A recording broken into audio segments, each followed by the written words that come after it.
Hola, muy buenos días, ¿cómo están?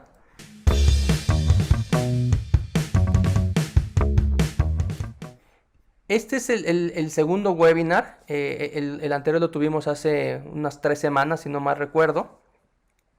En el anterior, no voy a dar un repaso tan detallado del anterior porque nos alargaríamos y nada más hay algunas cosas que sí son necesarias que retomemos del anterior porque nos sirven para revisar los puntos que vamos a tocar en esta sesión, que son medios de impugnación, alternativas para levantar estas providencias y el juicio de amparo.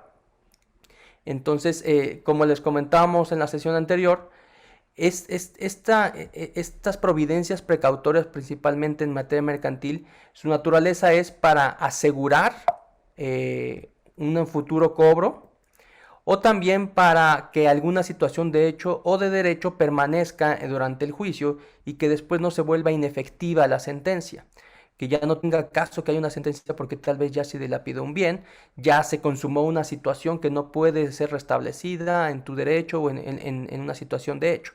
Entonces, esta es la naturaleza.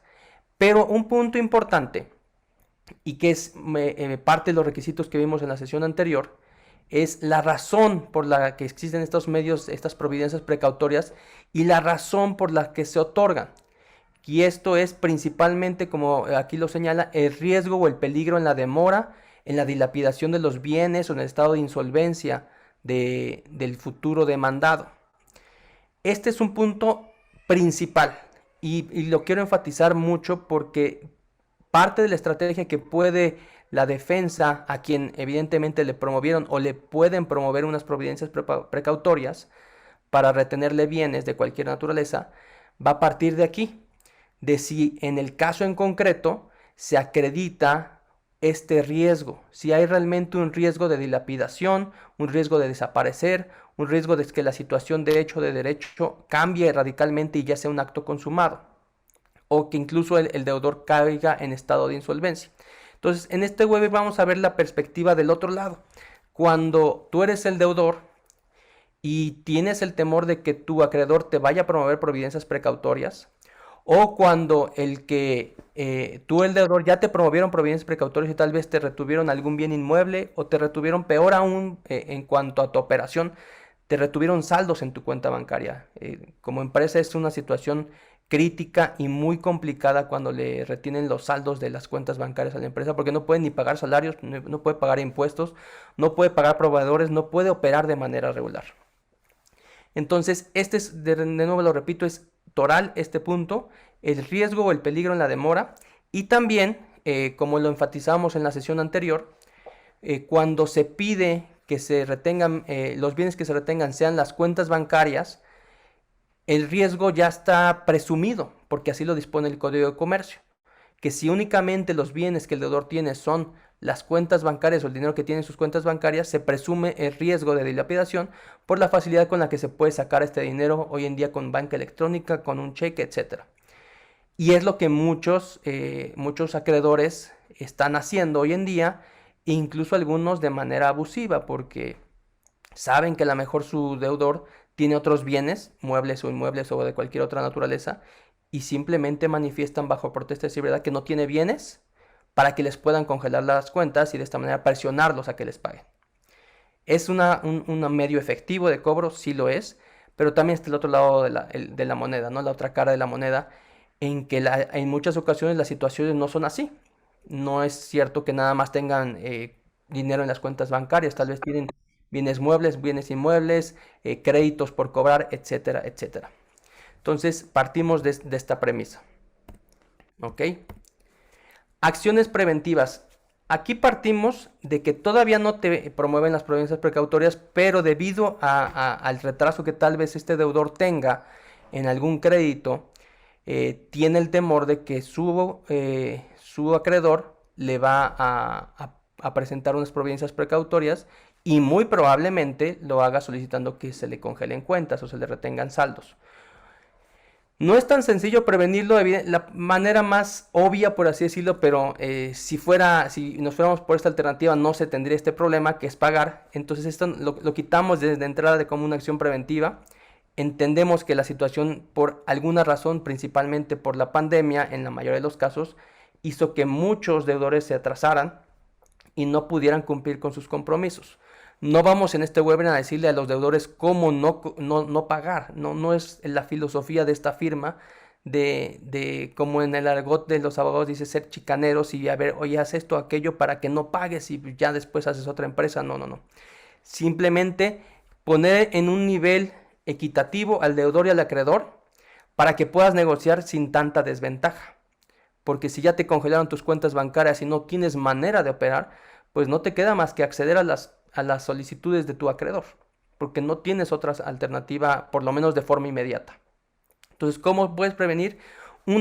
Sobre todo, y esto funciona mucho para instituciones bancarias o financieras, porque ellos tienen una regulación muy estricta y también están muy vigilados por la Comisión Nacional Bancaria y de Valores. Entonces, lo que ellos hacen y sus apoderados están muy sancionados si es contrario a la legislación. Ahora, esta acción preventiva no funciona para cualquier deudor.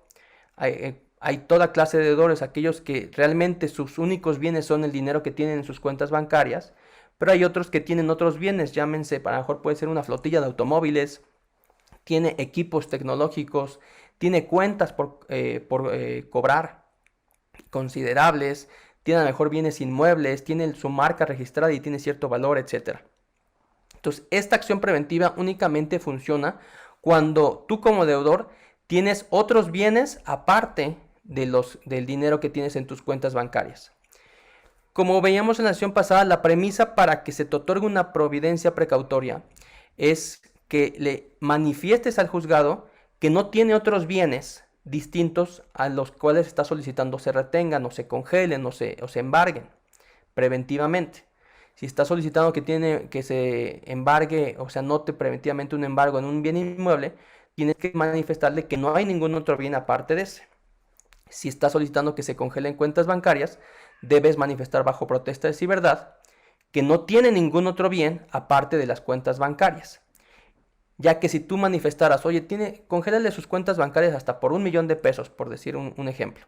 Pero también yo sé que tiene un inmueble y una flotilla de automóviles. El juzgado te va a decir, no puedo congelarle cuentas bancarias porque en realidad no hay temor fundado de que dilapide sus bienes. Sí puede sacar el dinero de sus cuentas, pero todavía tiene esos automóviles que tú conoces y también tiene ese bien inmueble que tú indicas. Entonces no existe ese temor de que esa persona caiga en insolvencia tan fácilmente o que no haya bienes con los cuales afrontar sus obligaciones a futuro en una posible sentencia condenatoria. Entonces, por eso les comentaba al inicio, es fundamental el temor fundado y el riesgo de dilapidación o desaparición o de que los bienes ya no existan en un futuro con los cuales pueda hacerse frente. Si una persona es solvente, pero a lo mejor no tiene flujo, que es lo que puede matar a una empresa en ese momento, entonces no procedería las providencias precautorias en ese caso en particular. Y en la sesión pasada, al final, uno de los asistentes preguntaba, ¿entonces se le puede, por ejemplo, promover providencias precautorias a Walmart? Y teóricamente sí, la ley no te lo impide, no te va a decir, oye, contra empresas que tengan cierto nivel o poder económico no se puede. Pero siempre y cuando se cumplan los requisitos. Por ejemplo, si Walmart te debe a ti $1,000,000 y no te lo ha pagado durante 6 meses y solicitas unas providencias precautorias, es probable que no te las otorguen. ¿Por qué? Porque aunque tú manifiestes que únicamente tiene cuentas bancarias, es un hecho notorio que Walmart tiene bienes inmuebles, que no tiene únicamente cuentas bancarias, que tiene otros bienes diversos. Entonces no se cumple esa premisa de que haya el riesgo de que no haya ningún otro bien para cobrarse después cuando hay una sentencia que los condene. Entonces aquí es donde esta acción preventiva puede tener mucha eficacia y puede inhibir a tu acreedor a que promueva estas providencias precautorias. Y es hacer del conocimiento del acreedor que tienes otros bienes distintos, mediante ya sea un correo electrónico, notificación privada, o como yo creo que es lo más adecuado ante un notario público o corredor público. Si tú le informas, oye, aunque no te lo hayan promovido, tengo este inmueble, te informo que además de que no te he pagado por X razón, o aunque no lo digamos que no te he pagado, te informo que tengo estos bienes, tengo este inmueble, o tengo estas cuentas por cobrar. De esa manera vas a inhibir que ellos manifiesten bajo protesta de decir verdad que no saben si tienes algún otro bien distinto a tus cuentas bancarias. Con esto no garantiza que no lo vayan a hacer. Puede ser que haya alguna abogada, un abogado o un acreedor muy temerario y que diga, no me importa, tú manifiesta eso y que les congelen las cuentas bancarias para que los presionemos y los ahorquemos. Pero pueden llegar a cometer un delito al hacer esto. Entonces, esta es una medida inhibitoria que reduce las posibilidades de que alguien diga mentiras manifestando bajo protesta de decir verdad en el procedimiento. Por lo menos reduce las posibilidades. Y como les comentaba, esto es más aún si tu acreedor es una institución bancaria o financiera, porque ellos están muy regulados y muy vigilados por la Comisión Nacional Bancaria de Valores. Entonces, si tú le informas, tengo estas cuentas por cobrar por 3 millones de pesos y tú le debes 1 millón de pesos, y aún así manifiesta bajo protesta de decir verdad que desconoce, tú ya tienes elementos, por un lado, para presentar una denuncia penal, y dos, para que se revoquen esas providencias solicitándoselo al juez en su momento, haciéndole saber que él conocía de antemano que no es cierto que tú tenías únicamente cuentas bancarias y el dinero ahí depositado, sino que incluso se lo hiciste saber por un corredor público, un notario público, que tenías estos bienes y que en realidad le mintió al juez al momento de solicitar sus providencias precautorias. Ahora, ¿qué pasa si aún así este acreedor manifiesta bajo protesta de decir verdad que no sabe si tienes algún otro bien y únicamente las cuentas bancarias? Pues puede incurrir en alguno de estos 3 delitos. Y digo puede porque dependerá mucho de las circunstancias de cada caso. Falsedad de declaraciones ante autoridad judicial, que está tipificado en el 311 del Código Penal de la Ciudad de México. También hay un delito especial o delitos especiales cometidos por abogados, que es el de falsedad de declaraciones, y es el 319 fracción tercera, y puede llegar a cometer el delito de fraude procesal, que es el 310 del Código Penal de la Ciudad de México. Estas penas de estos delitos van en promedio de 2 a 6 años de prisión. Entonces, si un deudor manifiesta bajo protesta de decir verdad en la solicitud de providencias precautorias que él sabe que no tienes ningún otro bien distinto al dinero depositado en tus cuentas bancarias, y derivado de ello le otorgan las providencias precautorias y congelan tus cuentas bancarias, y tú demuestras, oye, él de antemano sabía que tenía estos automóviles o estos créditos por cobrar, entonces ahí ya se está configurando por lo menos la falsedad de declaración, ya que el apoderado de esa empresa manifestó bajo protesta de decir verdad que no conocía de esos bienes, que no conocía que tenías otros bienes, y tú tienes un documento público en el que se lo hiciste saber fehacientemente. Esto te puede servir para nivelar la balanza, porque si tú presentas una denuncia, pues van a requerirle que se presente, hacer una declaración, etc. Y puede ayudarte a la negociación a que no sea tan desventajosa. Ok, aquí están los artículos que comentábamos. Quien al declarar ante autoridad en ejercicio de sus funciones o con motivo de ellas, faltare a la verdad en relación con los hechos que motivan la intervención de esta. Este es el de falsedad de declaraciones y falsedad por abogado. Se impondrán de 6 meses a 4 años de prisión al abogado que a sabiendas alegue hechos falsos o se apoye en leyes inexistentes o derogadas. Y fraude procesal. Al que para obtener un beneficio indebido para sí o para otro, simule un acto jurídico, que no sería el caso, un acto o un escrito judicial, tampoco sería el caso, o altere elementos de prueba, tampoco sería el caso, y los presente en juicio. Sin embargo, aquí es donde podría llegar a configurarse. O realice cualquier otro acto tendiente a inducir a error a la autoridad judicial o administrativa, con el fin de obtener sentencia, resolución o acto administrativo contrario a la ley. Este delito no es tan sencillo configurarlo, pero puede, dependiendo de las circunstancias del caso en particular, puede llegar a constituir. Incluso puede ser que si se presenta alguna factura falsa con tal de que otorgue unas providencias precautorias, se constituye este delito, pero dependerá mucho del caso en concreto. Ok, entonces repito, esto es únicamente una medida inhibitoria para reducir el porcentaje de posibilidades que te promuevan unas providencias precautorias si es que tienes otros bienes distintos al dinero depositado en las cuentas bancarias. Ok. 2. Alternativas para el levantamiento de las providencias precautorias. Aquí ya ya te promovieron providencias precautorias, ya te congelaron probablemente cuentas bancarias y tienes los saldos retenidos. Te enteraste evidentemente porque al tratar de disponer de tu dinero no pudiste, ya sea en banca electrónica, en ventanilla, etcétera. Y generalmente, ¿cómo te puedes enterar? Ahí mismo en el banco, en tu sucursal te dicen, oye, me llegó un oficio de la comisión de tal juzgado y tal expediente. No te van a dar copia del expediente ni de la solicitud, pero por lo menos sí te van a decir, es juzgado 25 de proceso oral de la Ciudad de México, el expediente 300 del 2022, por decir algo. Y ahí ya obviamente será labor de los abogados averiguar ese expediente y apersonarse en el mismo para poder obtener unas copias de ese expediente. Ok.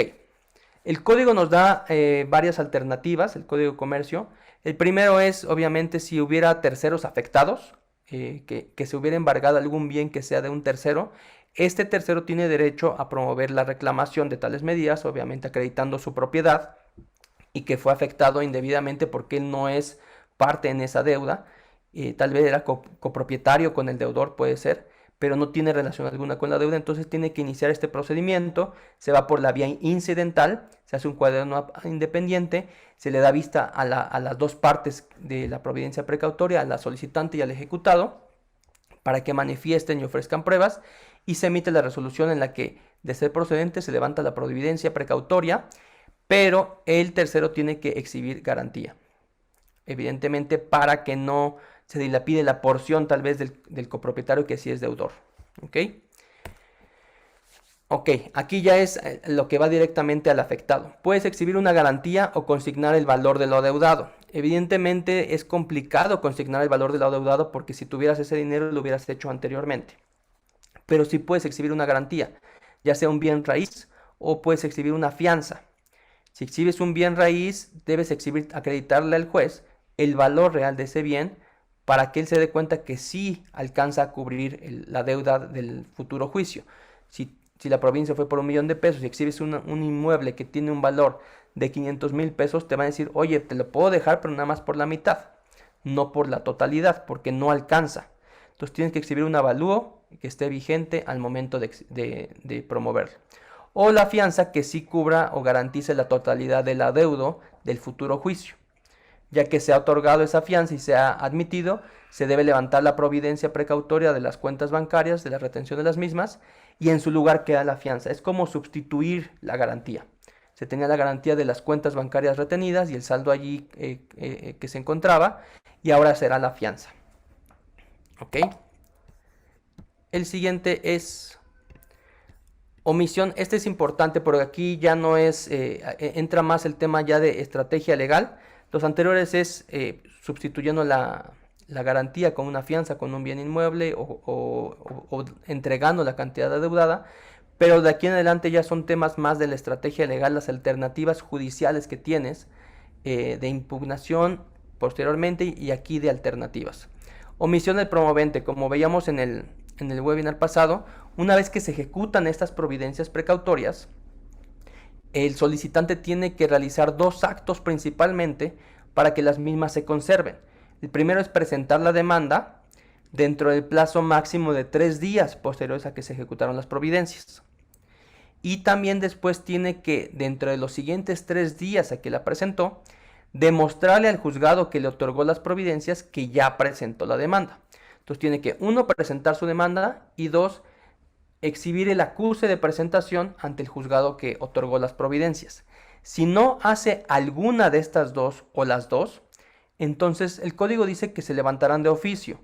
No todos los juzgados lo van a hacer de oficio, pero si tú te percatas que no exhibió el acuse o que no presentó la demanda dentro del plazo de 3 días, puedes solicitarle al juez que las levante. El juez evidentemente le va a dar parte al promovente, al solicitante, y para que acredite porque tal vez está todavía en término, etcétera, si ya las presentó, y de no ser así deberá revocarlas de inmediato y ordenar el levantamiento del congelamiento de cuentas bancarias. Entonces aquí es muy importante que estemos al pendiente en los tiempos, tanto de cuándo presentó su demanda como de cuándo le informó. Puede ser que a lo mejor la haya presentado en el día 4 y que le informó dentro del día 3, lo informó dentro del plazo, pero la presentó a destiempo. Entonces ahí es donde es muy importante que estén al pendiente de los términos porque lo tienes que hacer valer ante el juez.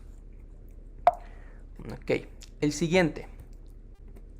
hechos supervenientes. Esta es la parte no tan explorada en estas providencias precautorias y que en realidad es complicado. No es sencillo levantar una providencia precautoria porque se presume la existencia de ese crédito líquido exigible y que ya se acreditó el derecho que tiene el solicitante de cobrar. Con los documentos que exhibió, ya sea un pagaré, un cheque rebotado, facturas y otros elementos con los cuales demuestre que sí se prestó el servicio, que sí se vendió y entregó la mercancía, etc. Pero el 1183 señala lo siguiente en el segundo párrafo, en el último párrafo: sin perjuicio de lo anterior, la persona contra quien se haya dictado una providencia precautoria puede en cualquier tiempo, aquí no hay un plazo límite, sino en cualquier tiempo, siempre y cuando no se haya dictado la sentencia del juicio futuro, solicitar al juez su modificación o revocación. Y aquí la clave es la siguiente: cuando ocurra un hecho superveniente. No nada más es, oye, quiero que la revoques o quiero que la modifiques porque me está afectando. No, tienes que demostrar que ocurrió un hecho superveniente. Y entonces en base a eso puedes solicitar que se modifique, ya sea que tal vez se reduzca, porque a lo mejor le debías 1,000,000 de pesos y le pagaste 500,000 pesos después de que te congelaron las cuentas, a través de un tercero o de otra cuenta, qué sé yo, o en efectivo, con un cheque, no sé. Y entonces ya nada más debes 500. Le exhibes el cheque, le dices, o la transferencia, el comprobante de pago, oye, yo ya le pagué 500,000, no debo 1,000,000. Modifícala para que únicamente quede subsistente los otros 500,000. Esto es un hecho superveniente para modificarla.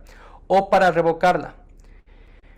Aquí, como les comento, la clave es demostrar que hay un hecho superveniente suficiente y que afecte la naturaleza de estas providencias precautorias. Y el punto principal aquí es, ¿qué debemos entender por hecho superveniente? De manera general o muy superficial, se entiende que un hecho superveniente es aquel que sucede después del momento en que se otorgó, en este caso, las providencias precautorias. Y es el criterio generalizado y lo enfatizo, superficial, que la mayoría de los juzgadores tiene. Por ejemplo, en materia de amparo también se puede configurar este hecho superveniente, o incluso en cualquier procedimiento, las famosas pruebas supervenientes, aquellas de las cuales la parte, ya sea actor o demandado, tuvo conocimiento con posterioridad tal vez al periodo probatorio, o que ya existían desde antes, pero que no sabía que estaban, sino hasta después tuvo conocimiento y las puede exhibir posteriormente. También hay excepciones supervenientes, etc. Pero aquí específicamente hace alusión a hechos supervenientes. Y la mayoría, como les comento, tiene este entendimiento de que aquellos que sucedieron después de haberse otorgado las providencias precautorias. Y es el criterio de muchos de los juzgados. Sin embargo, hay una jurisprudencia de la segunda sala de la Suprema Corte de Justicia de la Nación que nos da, no la jurisprudencia, sino la ejecutoria, nos da un desarrollo y mayor entendimiento de qué debemos tener por un hecho superveniente. La jurisprudencia es la siguiente, se las voy a poner, y la jurisprudencia en sí no nos da tanto entendimiento.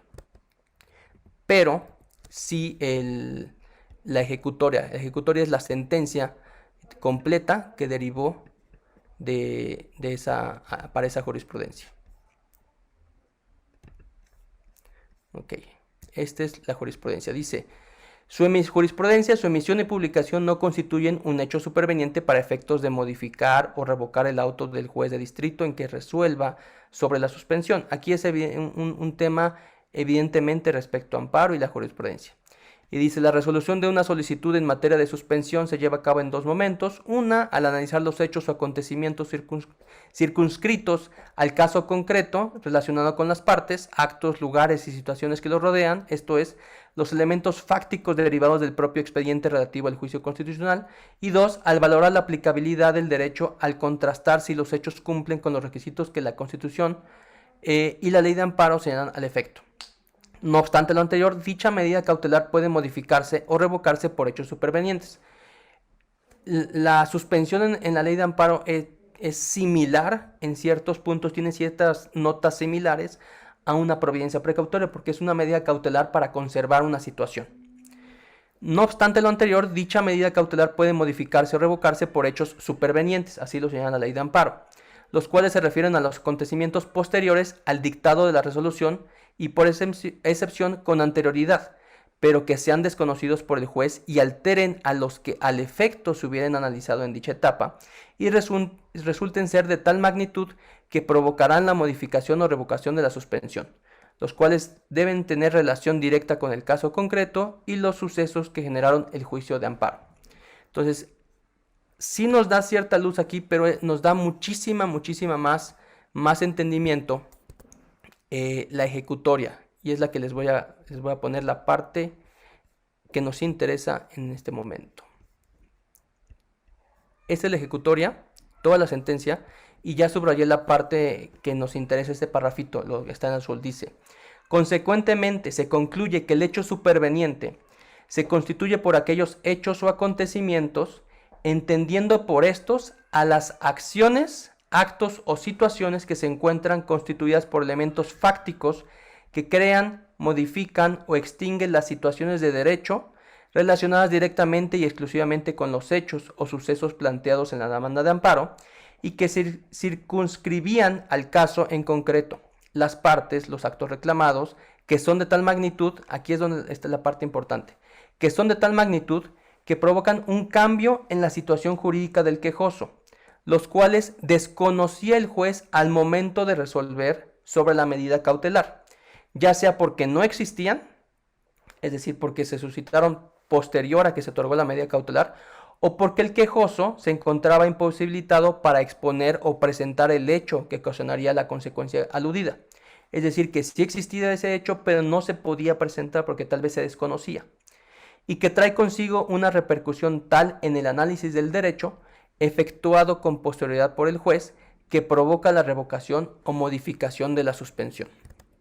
Entonces, ¿por qué nos sirve este tema específicamente aquí?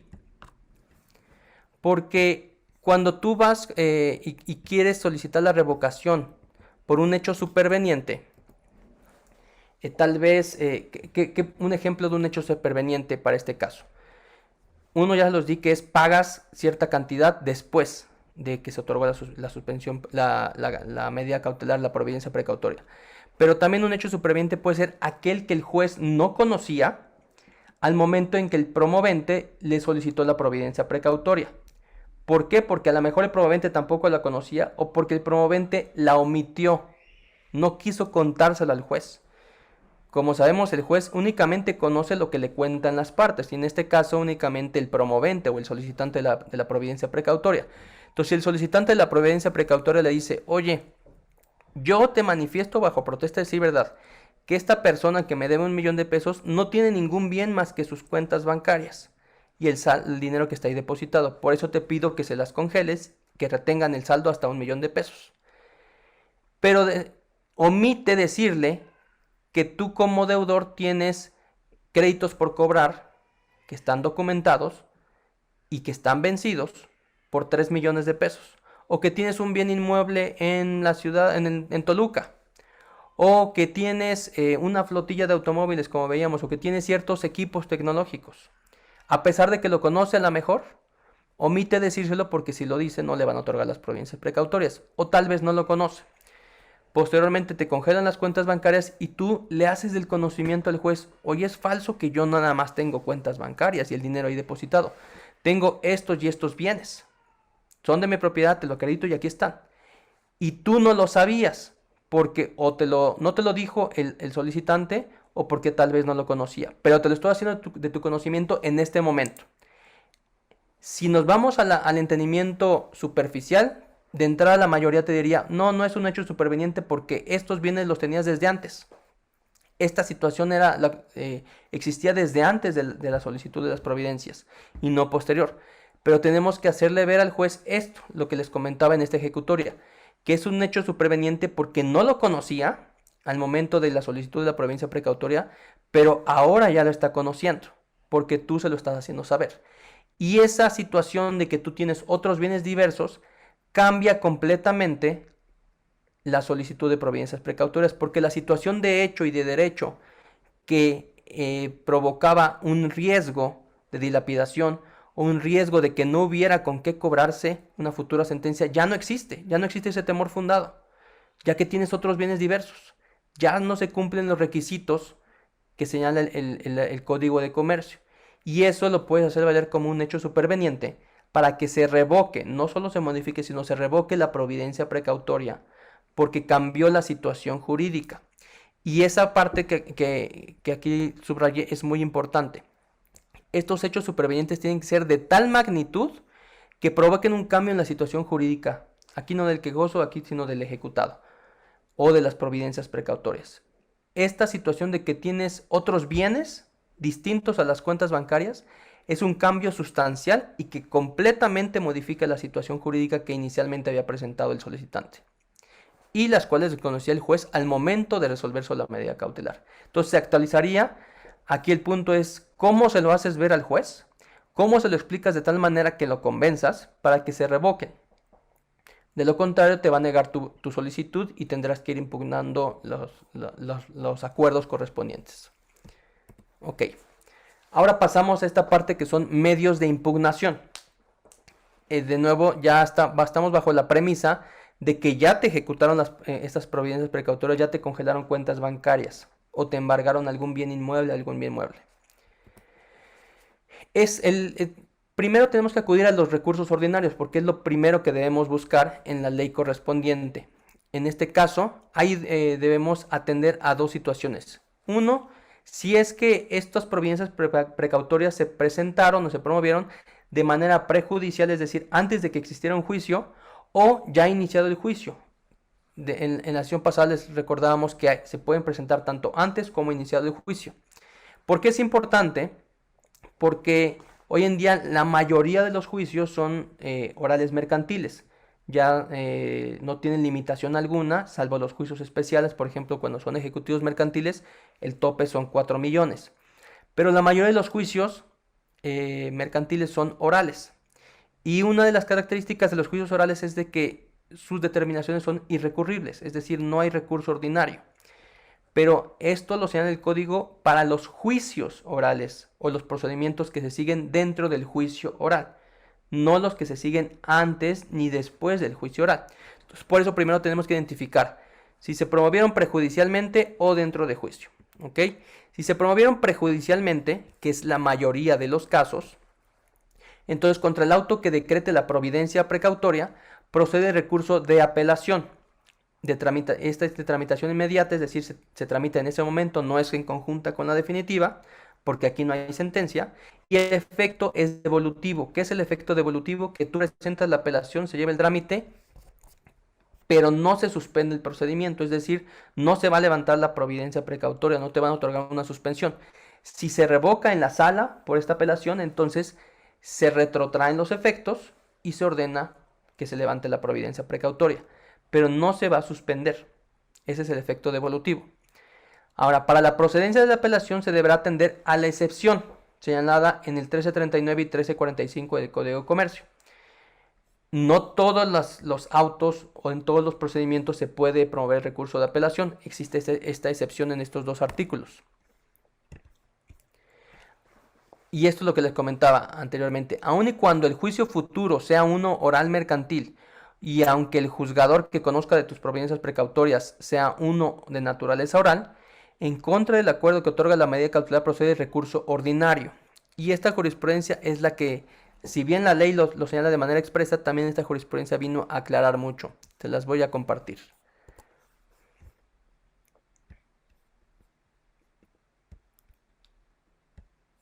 Ok.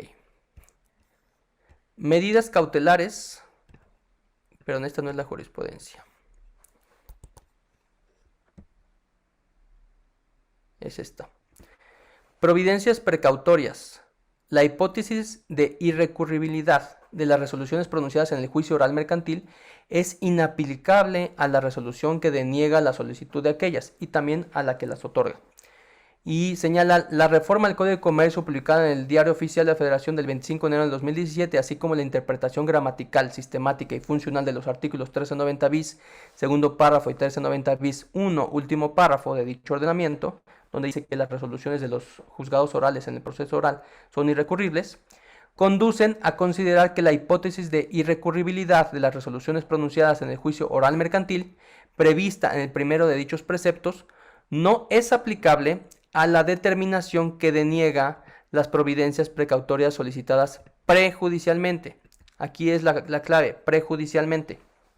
Esto es así porque el texto del primero de dichos artículos es claro al expresar que la prohibición de recursos comprende exclusivamente al juicio oral mercantil, y las providencias precautorias no forman parte de este juicio, sino que pertenecen a uno diferente, al que la doctrina denomina proceso cautelar y respecto al cual la ley autoriza su promoción antes de un proceso de conocimiento o de uno ejecutivo.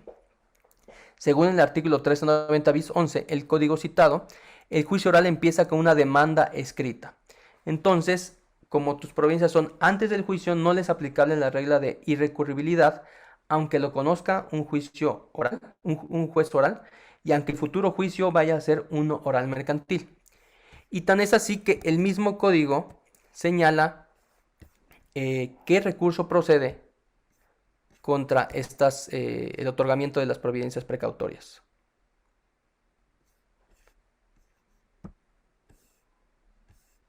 Aquí está.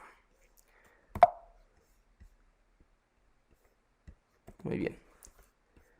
Ahora, la excepción que les comentaba del 1339 es la siguiente. El artículo dice: son irrecurribles las resoluciones que se dicten durante el procedimiento y las sentencias que recaigan en negocios cuyo monto sea menor a 757,365 pesos con 46 centavos por concepto de suerte principal. Entonces, si tu providencia precautoria, la que te ejecutaron, es por 500,000 pesos, es menor a esta cantidad y no puedes apelar porque está prohibida, está limitada la apelación a los que su cuantía sea mayor a esta cantidad. No es procedente recurso de apelación, ya sea antes o dentro del juicio, no es procedente por la cuantía. ¿Ok? Y el 1345 también es la excepción.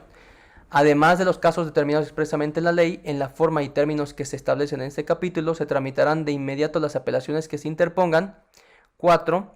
La resolución que recaiga a las providencias precautorias siempre y cuando, de acuerdo al interés del negocio, hubiere lugar a la apelación, que es lo que veíamos en el 1339. Si es menor a esa cantidad, no procede la apelación. Entonces, ¿qué recurso procede? Cuando es de cuantía menor. El 1334 nos dice cuál es el recurso, que es el recurso de revocación. Los autos que no fueren apelables y los decretos pueden ser revocados por el juez que los dictó o por el que los sustituya en el conocimiento del negocio. Entonces la regla es la siguiente: si el negocio es mayor a los 750,000 pesos que señalamos en el 1339, el recurso contra la medida que las otorga o las deniega es apelable. Si es mayor a esa cantidad, es apelable. Si es menor, el recurso procedente es la revocación.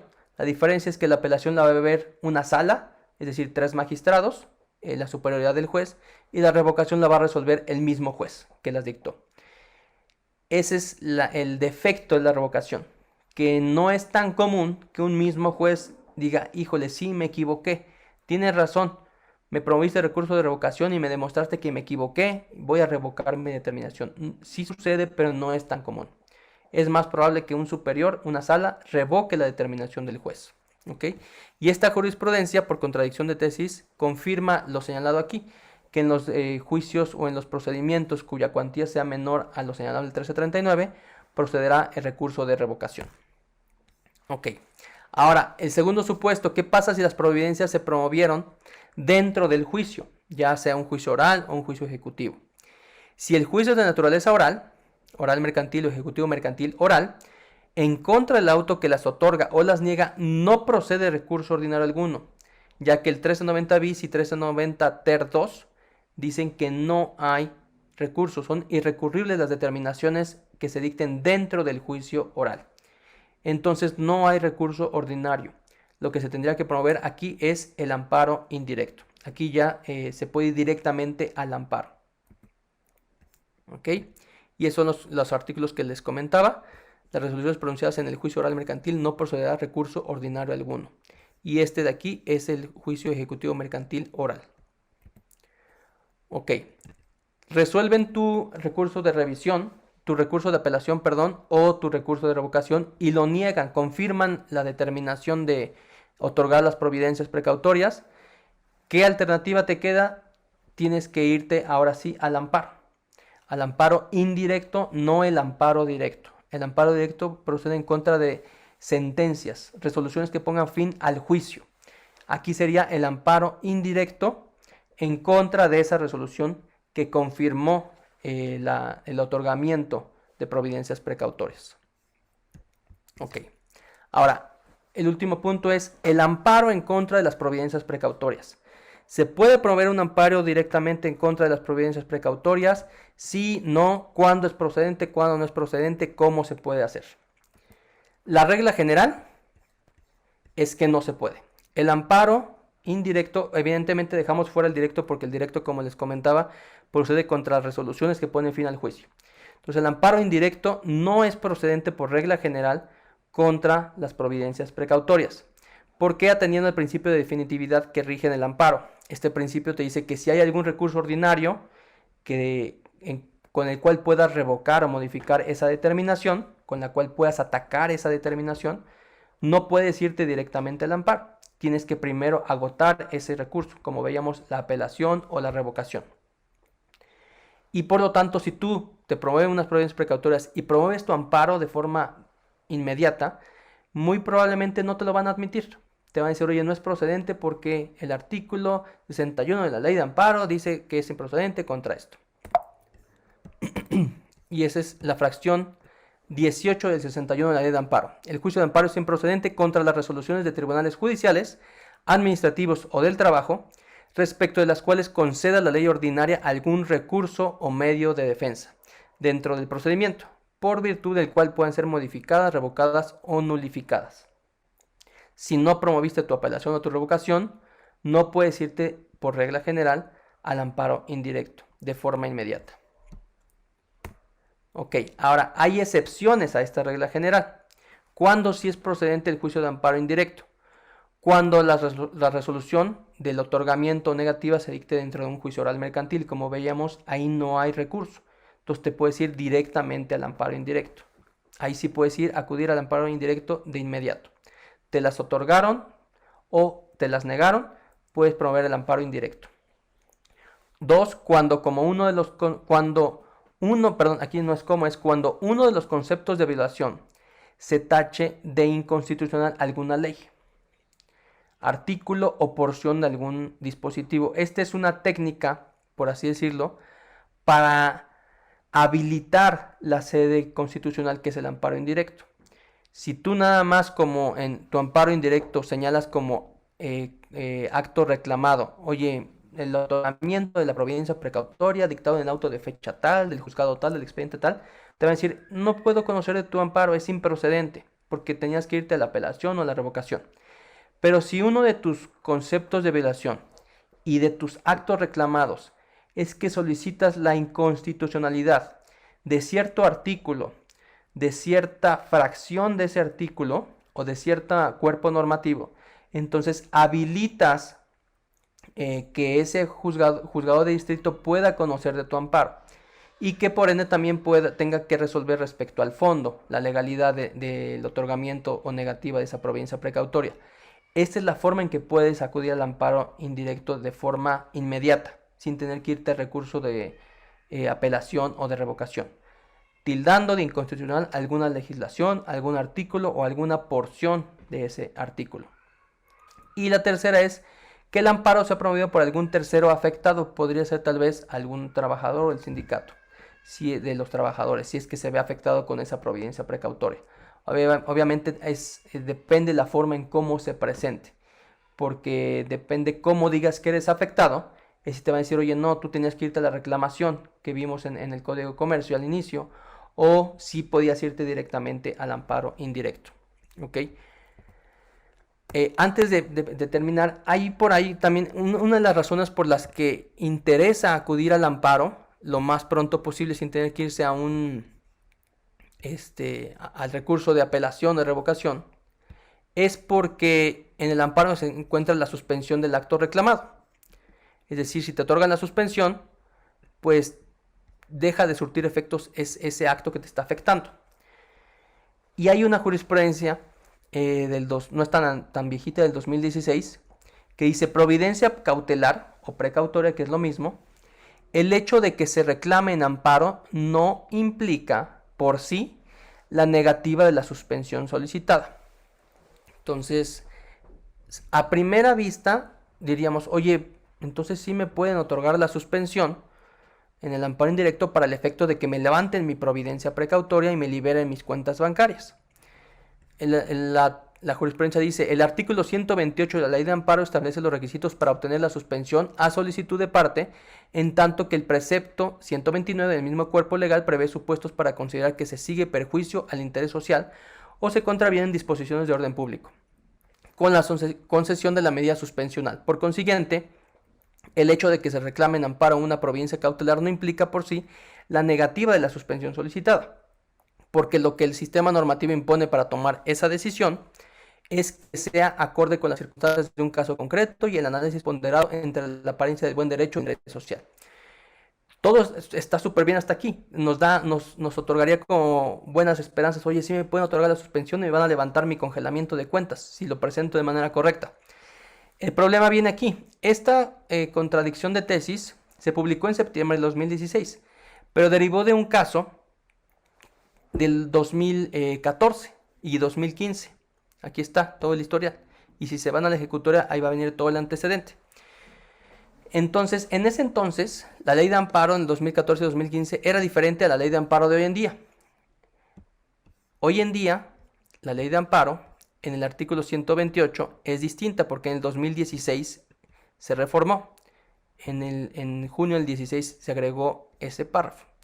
Y se las voy a leer. Dice, con excepción de los casos en que proceda de oficio, la suspensión se decretará en todas las materias salvo las señaladas en el último párrafo de ese artículo, siempre que concurran los requisitos siguientes.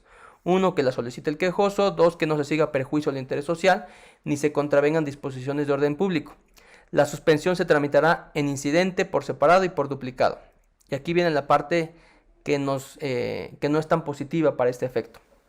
Asimismo, no serán objeto de suspensión las órdenes o medidas de protección dictadas en términos de la legislación aplicable por alguna autoridad administrativa jurisdiccional para salvaguardar la seguridad o integridad de una persona y la ejecución de una técnica de investigación o medida cautelar concedida por autoridad judicial. Aquí es donde los juzgados de distrito se basan para decir, oye, no puedo otorgarte la suspensión provisional para que te levanten tu retención de cuentas. Te la puedo otorgar únicamente para que se liberen del excedente. Si te congelaron 1,000,000 de pesos y tienes 3 millones en la cuenta, pues que únicamente quede retenido 1,000,000 y los otros 2 millones puedas disponer libremente.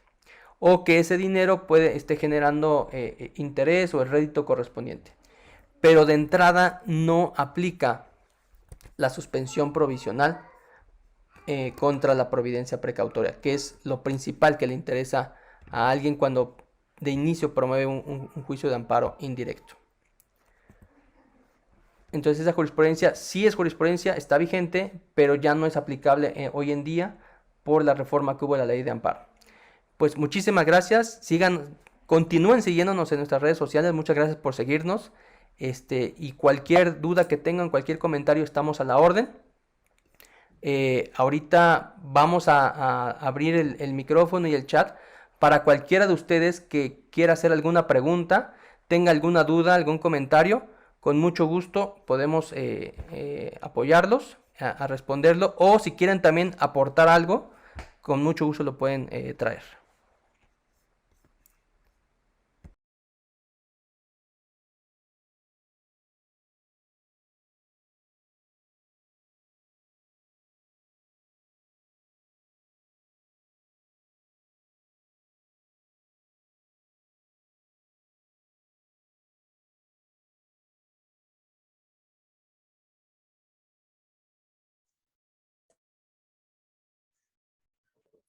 Tu micrófono está silenciado, Jorge.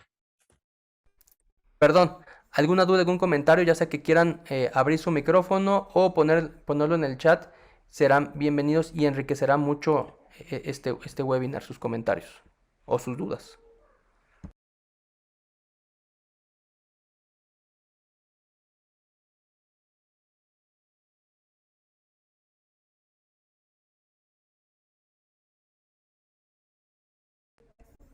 Comenta Paola Contreras, dice, hola Jorge, buenos días, te comento que estoy en la reunión, pero me acaban de poner una junta en unos minutos.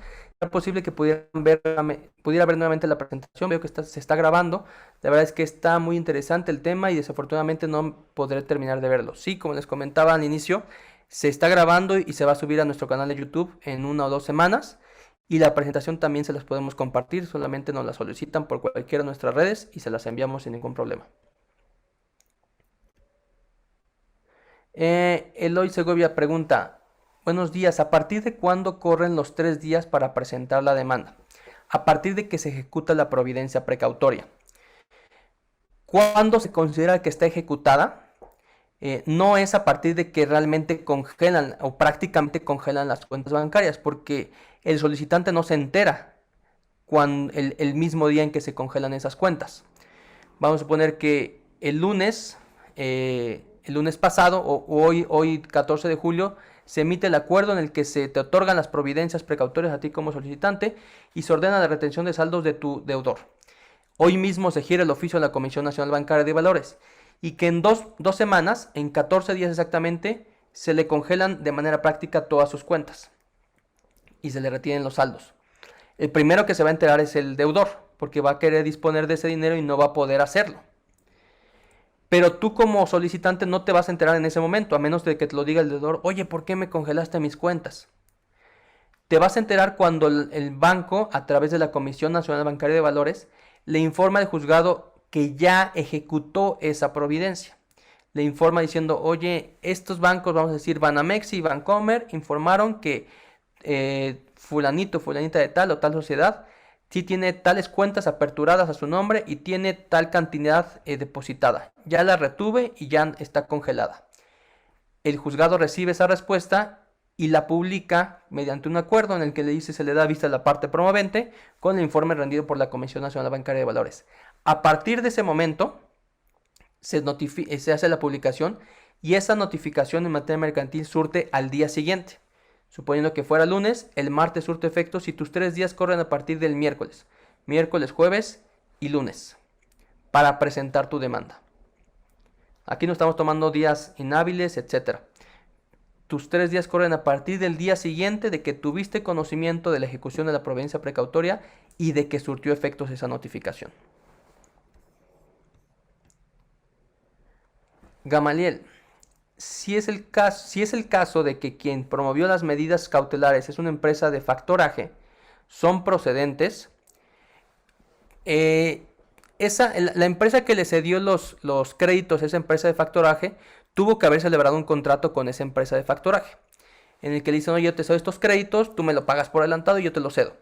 Entonces, muy probablemente esa empresa, al solicitar las providencias, tuvo que haber exhibido ese contrato de cesión de derechos o ese contrato de factoraje, diciéndole al juez, oye, yo me dedico a esto y en tal fecha, Patito SASB y yo firmamos un contrato de factoraje en el que me cedieron estos créditos por 1 millón de pesos. Y el deudor de Patito SASB, que ahora es mi deudor, no los ha pagado. Por lo tanto, adeuda a la fecha 1 millón de pesos y acredita que es un crédito exigible y que es líquido.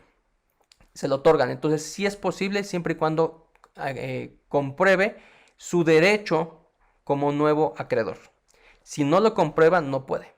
Entonces, él tiene que comprobar que ahora él es el nuevo acreedor y no el anterior.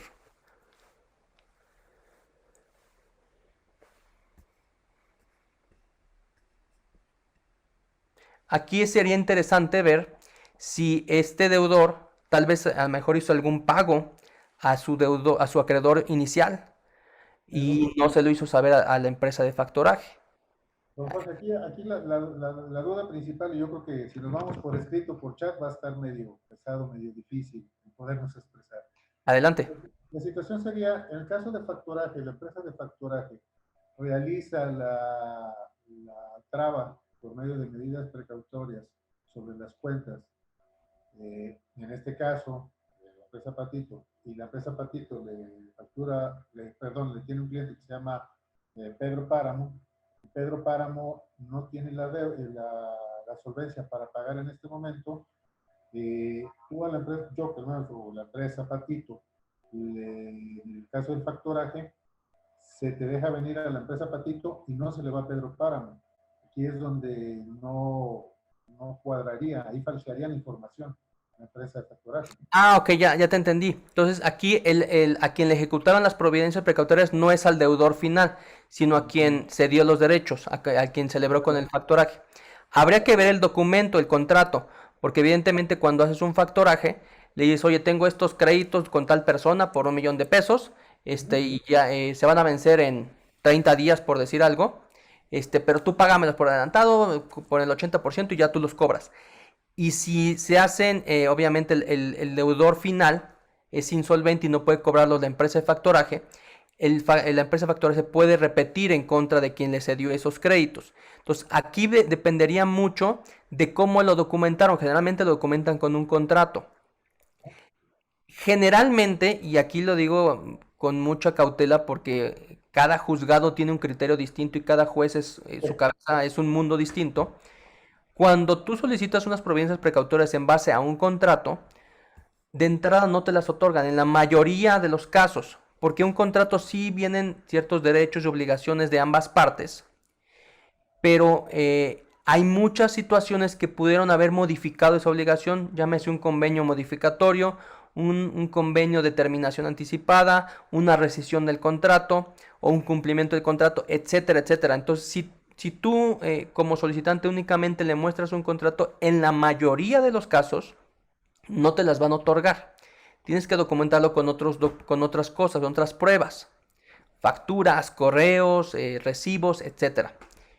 Pero hay excepciones, nos ha tocado juzgados que con un simple contrato donde se documentan las obligaciones te dicen, ok, sí, para mí ya hay un crédito líquido exigible y lo otorgo. Entonces ahí sí depende mucho del criterio de cada juez.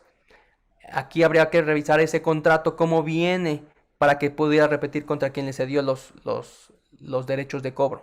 Pero independientemente del criterio del juez, estaríamos cayendo en la ilegalidad y en la falsedad de información directamente. Porque si yo, empresa, me dedico a facturaje, con quien tengo que actuar es Sí, directamente con el deudor. el deudor, no Es con correcto. el deudor que se dio los derechos.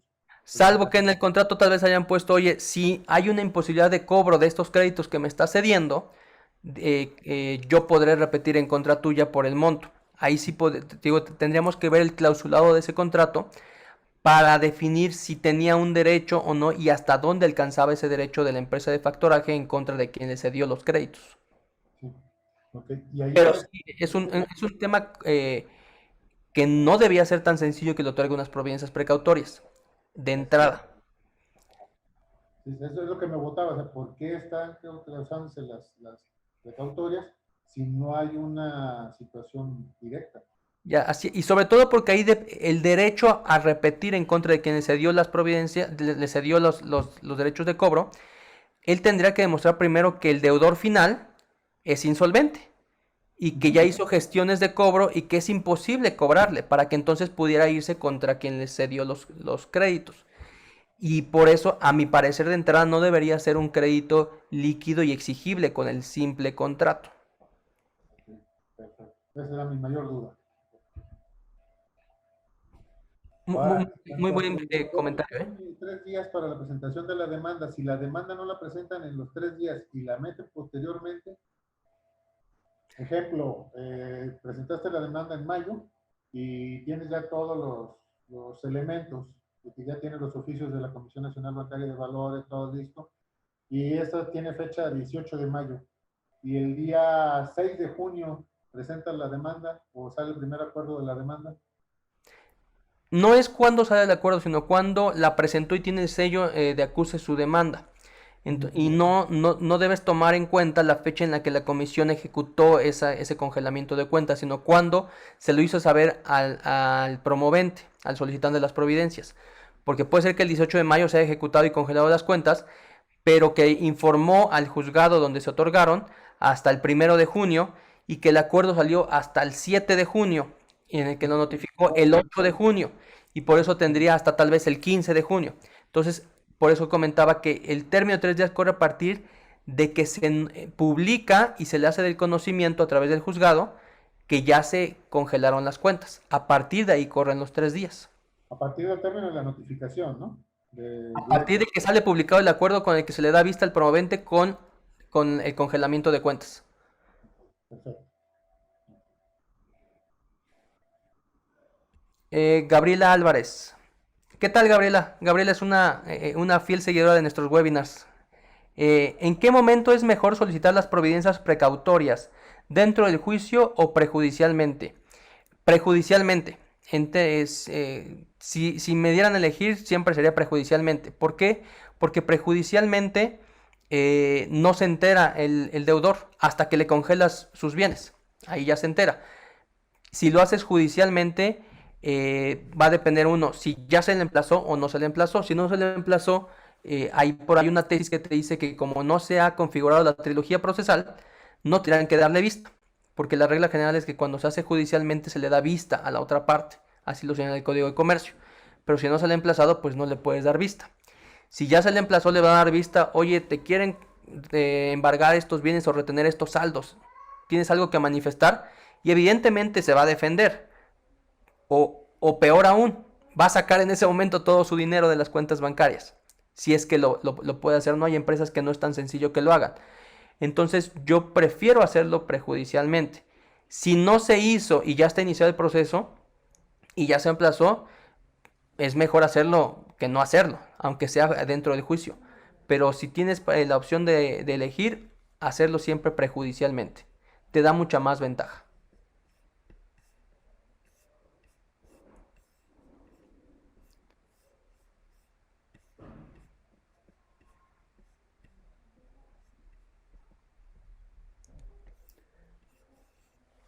¿Alguna otra pregunta, comentario?